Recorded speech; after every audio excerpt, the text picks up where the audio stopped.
Hi everyone, welcome to another interesting tutorial. I'm Dami of T Exclusive Couture. Today in our class we'll be learning how to make a mermaid dress. So I'll be showing you the step-by-step process on how to draft it. The one showing on the screen is the one I used the same pattern to make some times ago. So I just feel I should put the picture so that we'll see what the outcome is going to be like. So if you are joining us for the first time today, thank you for joining us, and don't forget to click the subscribe button and turn on the notification bell to get notified anytime you have a new tutorial. For our returning subscribers, thank you for always coming back. If you'd like to join my WhatsApp group, the link will be in the description box. So thank you for joining us today, and let's get started.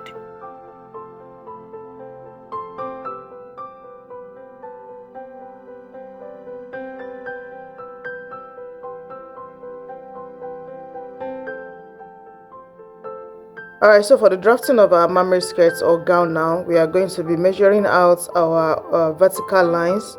That is, if you are making a skirt, that means your waist, the hip line, the knee line, and the length of the skirt.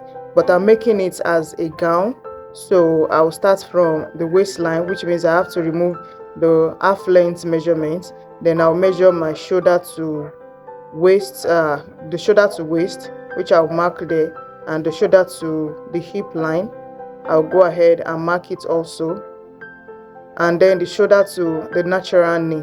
So now you just mark where the natural knee is, but we are not going to be using it for our draft. So from the natural knee, we'll step up by minimum of 3 inches, but I'm going to be stepping up by 4 inches. So that will be the new knee line we'll be using. So I mark 4 inches, so that will be our knee line now. Then the length of the dress, I'm working with is 64 inches. So because my tape is by 60, I just have to mark that point and extend it by 4 inches or so. So once you have all of this line here now, you can then go ahead and extend the lines out. After marking out the line, extending out, so I labeled it so we know the waistline, the hip line, the knee line, and the length of the dress.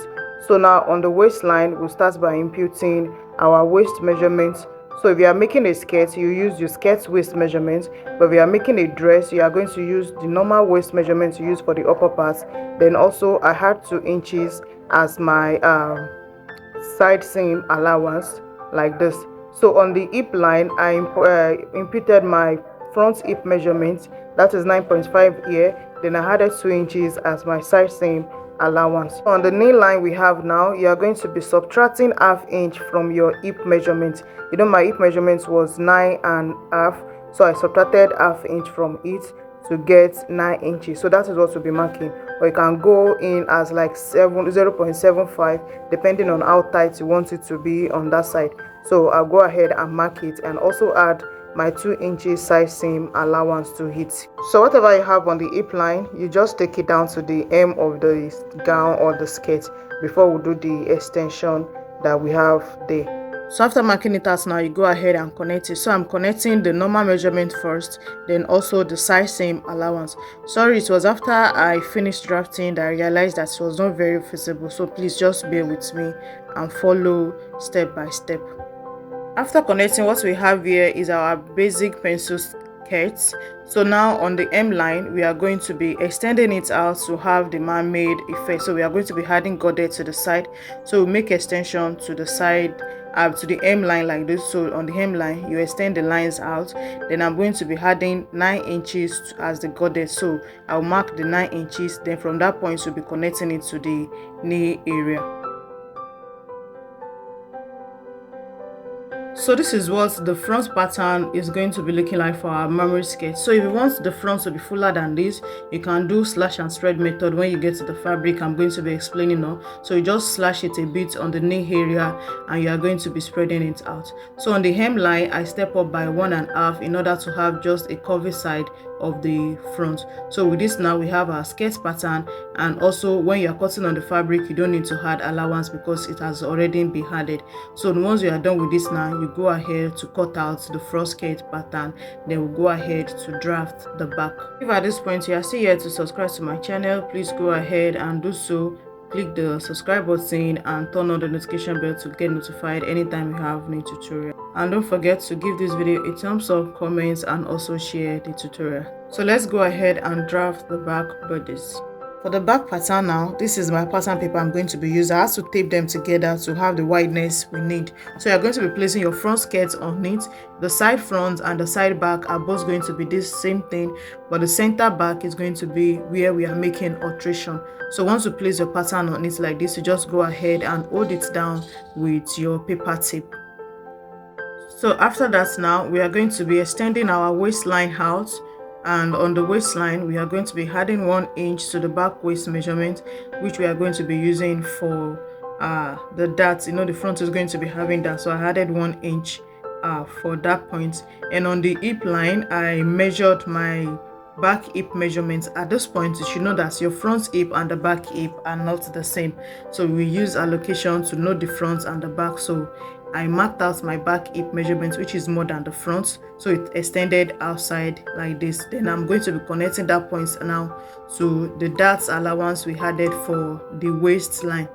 Then from the hip line, I went down by like 6 inches to blend in that extension we have to the center front we have like this.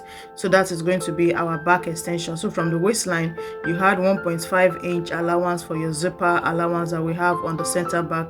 This line is going to stop on the knee area. So you just extend your zipper allowance down to the knee area as seen like this. Then you go ahead and connect all of the lines together. So once you are done connecting the back side now, the next thing now is to do the train extension that we have on the center back.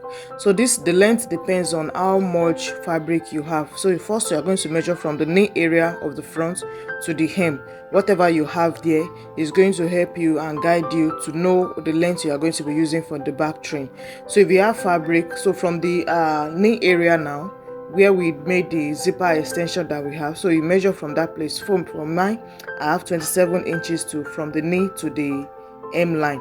So I marked the 27 inches. So you can use the 27 inches, which will make it to be like the same length as the front. But if you want the back to be much longer, so you extend it to the any length extension that you want to make here. So once you are done like that now, you're going to rule out the lines to the desired length you want your back extension to be. Once you have rolled out the extension now, so the next thing now is to connect from that extension to the side front that we have there. So it has to be the same thing on the side. Both the front and the back side, they have to be the same thing. So you just go ahead and connect all the dots together as seen like this. So you can use your ruler or you can use freehand to just connect it together.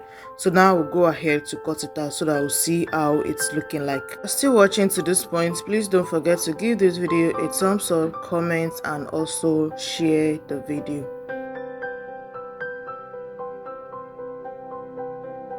So this is what the mermaid skirt pattern is looking like after cutting on the pattern paper. So now let's go ahead and cut on the fabric.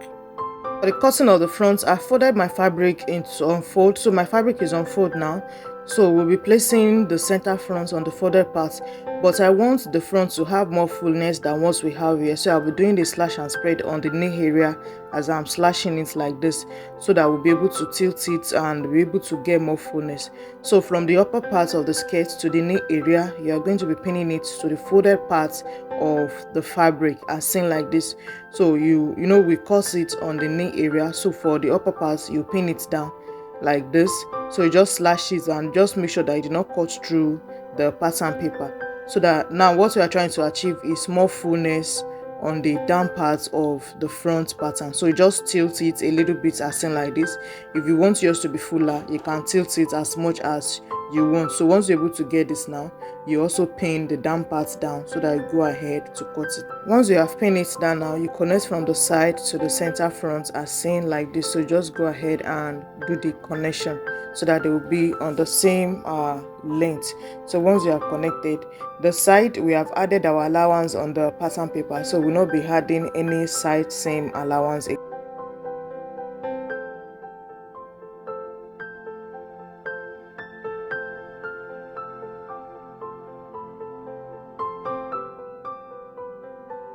This is what the front looks like after cutting. So you also go ahead and cut your lining to be the same measurement. So you'll be using the lining to turn it on the hem line on the side, and you will be joining it to the back. So let's go ahead and cut our back pattern. I've gone ahead to cut the back pattern since we don't need to make any alteration to our pattern again, so I've cut it. So this is what the front and the back are looking like. So you just go ahead and cut your lining and use it to turn it, then you are good to go. So thank you for joining us in our class today. I hope you're able to learn something new.